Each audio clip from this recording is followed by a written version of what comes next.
चलिए इस वीडियो में हम फॉर्मल आवेश की बात करेंगे। तो किसी अणु या आयन में किसी एक परमाणु के ऊपर कितना आवेश उपस्थित होता है उसे हम फॉर्मल आवेश कहा करते हैं।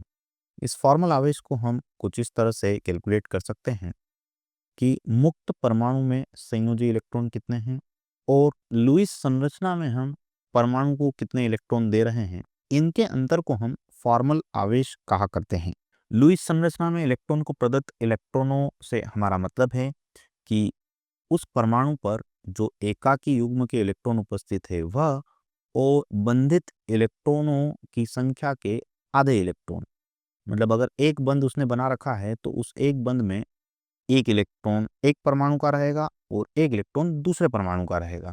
तो हमें बंधित इलेक्ट्रॉनों की संख्या का आधा यहाँ पर इसमें एकाकी युग्मों की इलेक्ट्रॉन संख्या में जोड़ना है। तो कुल मिलाकर के हम यह बोल सकते हैं कि किसी बहुपरमाणुक अणु या आयन के किसी परमाणु पर उपस्थित फॉर्मल आवेश को उसके विलगित स्थिति अर्थात मुक्त परमाणु अवस्था में संयोजकता इलेक्ट्रॉनों की कुल संख्या तथा लुईस संरचना में परमाणु को प्रदत्त इलेक्ट्रॉनों की संख्या के अंतर के रूप में परिभाषित किया जा सकता है। तो आइए हम नाइट्रस अम्ल के उदाहरण से इसको समझते हैं। तो यहाँ पर नाइट्रस अम्ल की दो लुईस संरचनाएं दी हुई है। हम इन्हें नाइट्रस अम्ल की अनुनाद संरचनाएं बोल सकते हैं और हम फॉर्मल आवेश की मदद से यह भी समझेंगे कि इन दोनों अनुनाद संरचनाओं में से अनुनाद संकर में ज्यादा योगदान किस अनुनाद संरचना का है। तो सबसे पहले हम इस सूत्र की सहायता से यहाँ पर उपस्थित सभी परमाणुओं का फॉर्मल आवेश ज्ञात करते हैं। तो सबसे पहले इस हाइड्रोजन की अगर हम बात करें तो मुक्त हाइड्रोजन के परमाणु में एक संयोजी इलेक्ट्रॉन होता है और यहाँ पर हम हाइड्रोजन के आसपास एक गोला बना लेते हैं ताकि इस बंध में उपस्थित आधे इलेक्ट्रॉन इस हाइड्रोजन के पास आ जाए और आधा इलेक्ट्रॉन ऑक्सीजन के पास चले जाएं। तो आप देखिए मुक्त परमाणु में संयोजकता इलेक्ट्रॉनों की कुल संख्या 1 है। इसमें से मुझे घटाना है लुईस संरचना में इलेक्ट्रॉन को प्रदत्त इलेक्ट्रॉनों की संख्या। तो इस लुईस संरचना में हाइड्रोजन के पास कितने इलेक्ट्रॉन बनाए हमने? एक में से एक को माइनस कर देंगे हम तो हमें 0 मिलेगा। चलिए अब हम ऑक्सीजन के परमाणु की बात करते हैं। तो इसके आसपास भी आप इस तरह से एक घेरा बना सकते हैं। ऑक्सीजन के पास मुक्त अवस्था में संयोजी इलेक्ट्रॉन कितने होते हैं? तो 6 संयोजी इलेक्ट्रॉन ऑक्सीजन के पास होते हैं। अब इस लुईस संरचना में ऑक्सीजन के पास हमने कितने इलेक्ट्रॉन बनाए हैं? 1 2। इस बंध में अगर देखें 3 4 और हाइड्रोजन वाले बंध की बात करें तो 5। 6 में से आपने 5 को घटा दिया तो यह मिलेगा आपको 1। इसी तरह से अब हम नाइट्रोजन की बात करते हैं। नाइट्रोजन के पास संयोजी इलेक्ट्रॉन हुआ करते हैं 5। इसमें से हम माइनस करेंगे, आप देखें 1 इलेक्ट्रॉन 2 इलेक्ट्रॉन और 2 यह एकाकी युग्म वाले इलेक्ट्रॉन हो गए 4 और 1 यह इलेक्ट्रॉन 5। 5 में से 5 घटा देंगे 0 आ जाएगा। अब इस ऑक्सीजन की अगर हम बात करें तो ऑक्सीजन के पास संयोजी इलेक्ट्रॉन 6 हुआ करते हैं। इसमें से हम घटाएंगे कितने इलेक्ट्रॉन हैं ऑक्सीजन के पास इस लुईस संरचना में?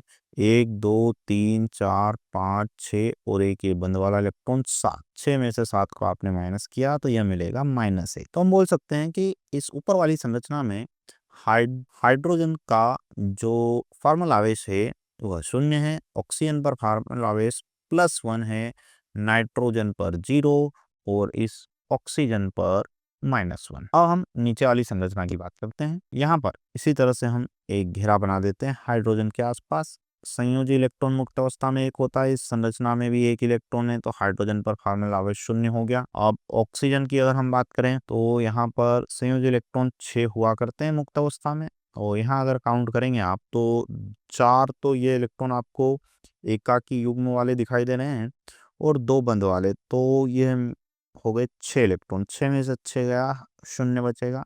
अब नाइट्रोजन के ऊपर फॉर्मल आवेश की अगर हम बात करें तो यहाँ पर 2 बंद के 2 इलेक्ट्रॉन हो गए और ये इस तरफ का 1 इलेक्ट्रॉन और 2 इलेक्ट्रॉन एकाकी युग्म वाले, तो कुल मिलाकर के 5 इलेक्ट्रॉन हो गए। मुक्त अवस्था में भी 5 इलेक्ट्रॉन होते हैं। 5 में से ये लुईस संरचना वाले 5 इलेक्ट्रॉन हमने घटा दिए, 0 होगा।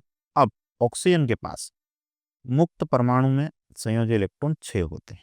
अभी हमने ऑक्सीजन के आसपास कितने इलेक्ट्रॉन बनाए या ऑक्सीजन को कितने इलेक्ट्रॉन प्रदत्त किए इस लुईस संरचना में? तो 1 2 3 4 और ये 2 इलेक्ट्रॉन बंद वाले, तो कुल मिलाकर के 6 इलेक्ट्रॉन। 6 में से 6 आपने घटा दिया, 0 आ गया। तो आपने देखा कि जो नीचे वाली जो संरचना थी नाइट्रस अम्ल की इस लुईस संरचना में सभी परमाणु के ऊपर फॉर्मल आवेश शून्य है।